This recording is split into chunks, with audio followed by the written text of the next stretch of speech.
Hey guys, this is Woody the Unexceptional Gamer, and this video is not so much about the gameplay. It was one of the better games I had on the night I played, and I'm just using it as a backdrop to talk about how I got back into gaming and how I got into YouTube commentary.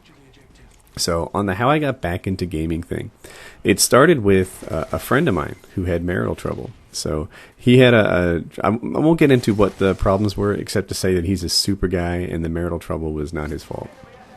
And he needed a place to stay. So he stayed in my house, and as gay as this sounds, literally almost every night we would put on our pajamas and sit on my living room couch and play Left 4 Dead together. And at first it was he, I, and then the AI, and then we started playing online and meeting new people. And it was a blast. And I started in Left 4 Dead really terrible, because even though I had a bit of a PC gaming background, you know, I played some Quake and I played some other games too, I wasn't good. And when I grabbed this console, I had the really super noob issues, like, you know, why does this thing aim up and down when everyone's on the same level as me? It just makes me miss. And, you know, I would like look at the sky and not know how to get off the wall, and I couldn't even move, so I was terrible. And then eventually I got good. Not the kind of super good that would be, you know, a competitive gamer, but the kind of good that could carry a team on the hardest level through the campaign and win a lot of games on versus by being, you know, the man for his team. So I played Left 4 Dead to the point where there was almost nothing else to do. I think I got all the achievements, including the one about killing 55,000 zombies. And there just wasn't much else to do, so I looked for new games, and then went from Gears of War to Call of Duty 4, and Call of Duty 4 consumed me. So the first thing I did is I went through the single-player campaign, because I didn't want to walk into the multiplayer campaign being really super terrible. And I beat it on Veteran, and the notion behind playing it on Veteran was that I would walk into the multiplayer being a better than average player, you know, having had that kind of background. And now we all know that that's just silly, that, you know, beating a game on Veteran is nothing compared to hanging with a good player in multiplayer. So as I beat it on Veteran, though, I still had some trouble with that. I think no fighting in the war room in particular, that level gave me a lot of trouble on Veteran. So I watched YouTube videos in an effort to learn what I was doing. These YouTube videos, they're kind of playthroughs, and this is something I would do on any game. You know, if I'm having a hard time doing it, I'd research it online. I apply that even to automotive problems. It just made perfect sense to me. Well, after the single player mode was over, I started watching the multiplayer stuff, and guys like Hutch, XCal, Blame Truth, Pyro Puncher, I'd watch their things all the time and learn. And I bet you guys can relate to this. As I watch their videos, I sort of developed this affinity for the people themselves. That, you know, like Hutch, for example, he shared a lot of things in his personal background that, you know, that not everybody would share. So that was kind of cool to me, and I felt like I got to know him. You know, even though he wouldn't know me at all, it's a totally one-sided relationship. It was interesting to me, you know, how I actually cared about this guy and how things went for him based on his YouTube commentary. When he, of course, you know, is one-sided, he wouldn't know me. And beyond, a friend of Hutch and another big-time YouTube commentator at the time, he would talk about the YouTube community. And the notion that there was a community there at all was kind of interesting to me. And I wanted to be part of it. So to be part of it, the first thing I did was I left nice comments, and I always rated the video 5 stars, and I would defend the commentator if people were getting on him for something.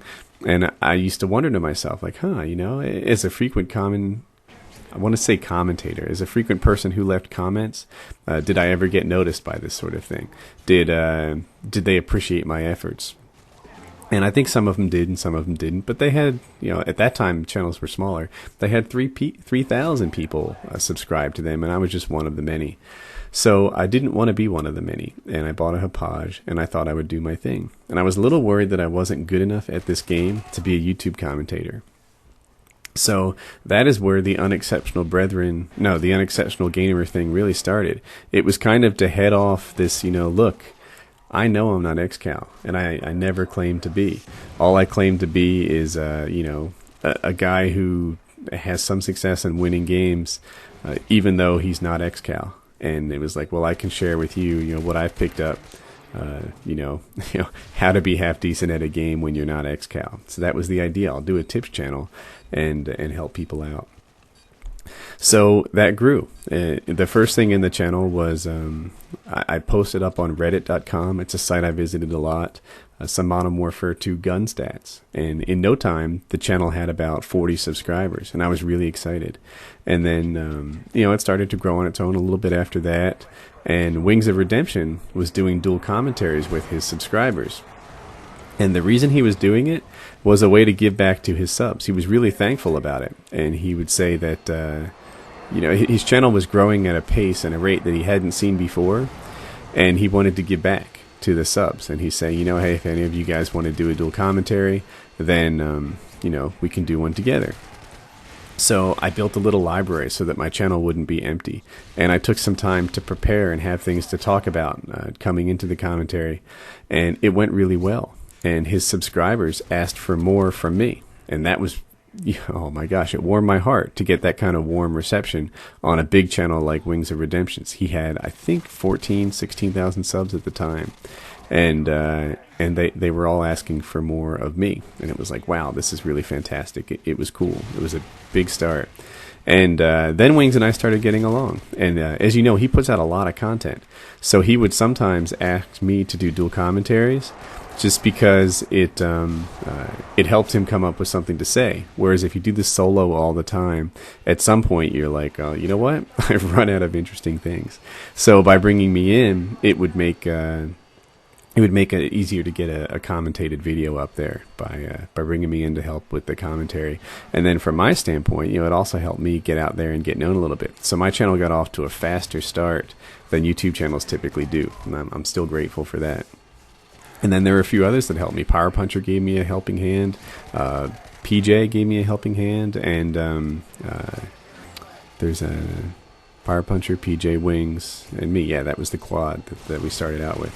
So I got a nice little help up early on that not everybody gets, and I was really fortunate for that. Well, partly fortunate, part luck, and part preparation, because I didn't walk into my big break unprepared. I made sure my channel was ready, that my talking points were ready, and that I did the best job I could. So that's how my channel got going, and one of the reasons it got going was that I wanted to win more. I had this notion that if I played with a guy like Hutch or XCal, that it would be nearly impossible to ever lose a game. Because you see their YouTube videos, and like there's one on that XCal had in particular. I think it was on what's the map with the ghetto market in COD 4 with the tarps above it? I think probably half of you know it. And air power is almost worthless there because there's so much cover. Anyway, he went like 50-2 in that game and capped flag after flag after flag. And I thought to myself, man, if I had a player like that on my team, I wouldn't even have to be great. But just being a not total scrub, we'd win all the time.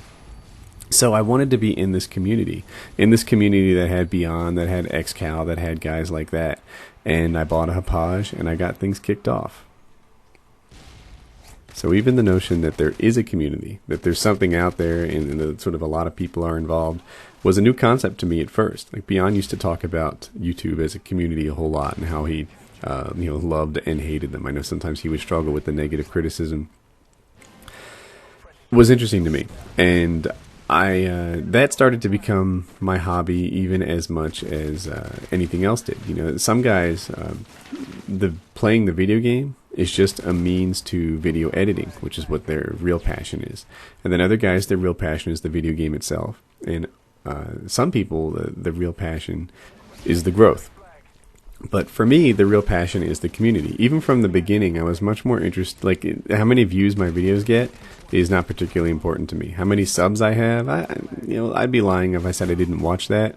But what I really pay attention to is the tone of the comments. And that the community aspect of it was always the biggest deal for me.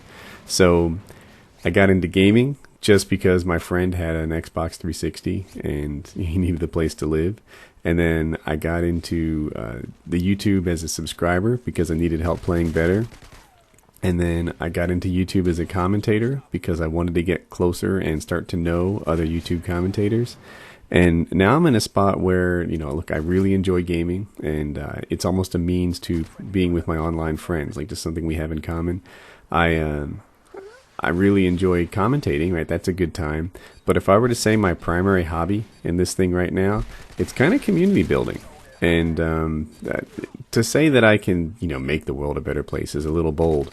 But to say that that we can make the gaming world a better place, I think that's totally on target and totally achievable. And that's sort of been my transition from how I got started in just holding a controller at all to where I am right now as a YouTube commentator, making gaming a better place.